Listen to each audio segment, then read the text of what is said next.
Extending on the discussion of how to do the Catfish Ridge transition, I want to demonstrate what a more marginal jump looks like. And in this case, we're going at it from a low altitude, and I'm even going to go and maybe pull out a little bit of brakes along the way to demonstrate some sync. And I want to show this not so much to remotely suggest doing it low and and getting yourself into trouble, but I want to show how the side picture changes and how the different phases of the jump change based on when you have considerably less margin.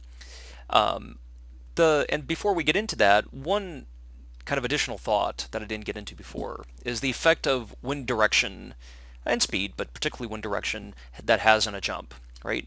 So in this case, the wind is about 320, so it's actually even got a little bit of a westerly component, just a hair, and that works out very nicely.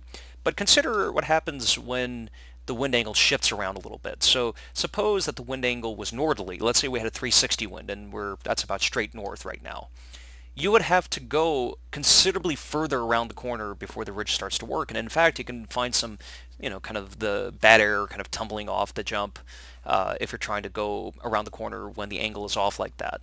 Now, if the wind is a little bit westerly, then in fact the edge of the corner is going to work a little bit earlier, because it's going to basically work closer to us. So particularly when you're lower, this matters. You see, when we did the jump last time, we were at 2,100 feet. We were plenty high with plenty of margin.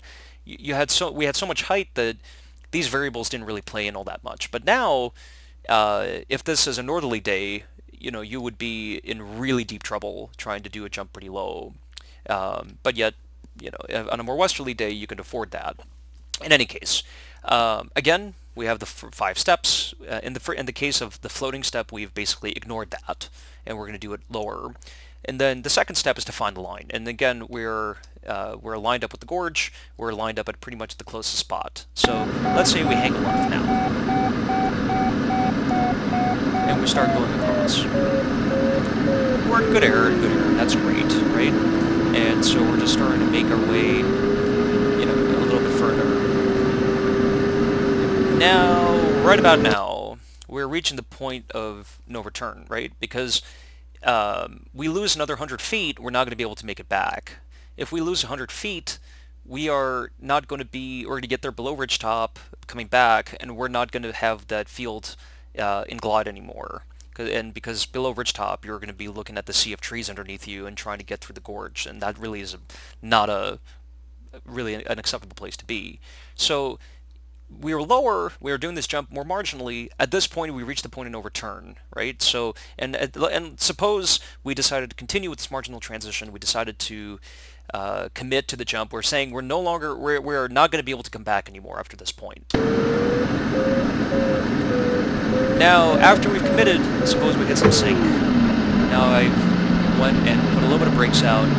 At this point, there's one of two things can happen. Either we're going to make this jump around the corner, or we're going to be landing the fields at the base of the ridge. We're on either, and at this point, all you can do is just dump the nose and go for it.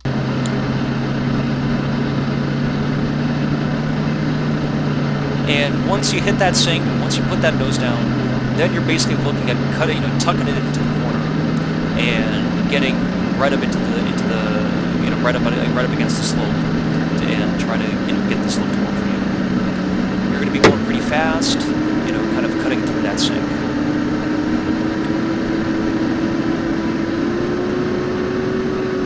We're not going to slow down.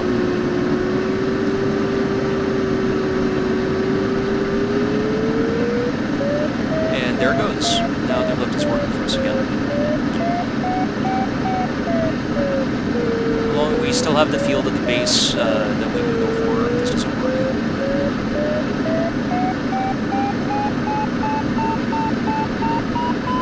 And there we go. Now we've completed the jump and we're in good shape. So, to sum up here, what has changed based on the difference in how we went about this? So in this case, we went about the jump 500 feet lower, which doesn't sound, by virtue of numbers, 500 feet is not that much, really, but it makes a tremendous difference in the case of a ridge transition. In the first case, we had plenty of altitude, plenty of margin. We were able to float along, poke into the wind, and we never really gave up any of our any of our options, be it landing options, be it the ability to turn back in case it didn't work out. Now in this case, we went about the transition pretty marginally. We went about it pretty low, and pretty quickly we lost the ability to turn around and go back. And so once you decide to go for it, once you decide to commit to the jump, now if you hit some sink along the way, which it is not unlikely at a low altitude, now you're looking at dumping the nose, driving it in toward the corner of the ridge, and trying to make it work. 500 feet higher, you wouldn't be doing any of that. You wouldn't have any of that kind of heart pumping affairs. So again, the thought here is the additional margin is good. And secondly, it's worth kind of pointing out how all the steps remain the same, but the decision points kind of shift around depending upon your position. And finally, note how the angle of the wind starts playing a big role here. The fact that the wind was a little bit westerly, kind of from this direction, made this corner behind us work. But yet, if the wind was in fact northerly from that direction, we would probably still need to be going a little bit further before the wind kicks on the ridge, and we would have been in sync the whole way, and there's a good chance we would have probably ended up in the field below rather than connecting with the ridge.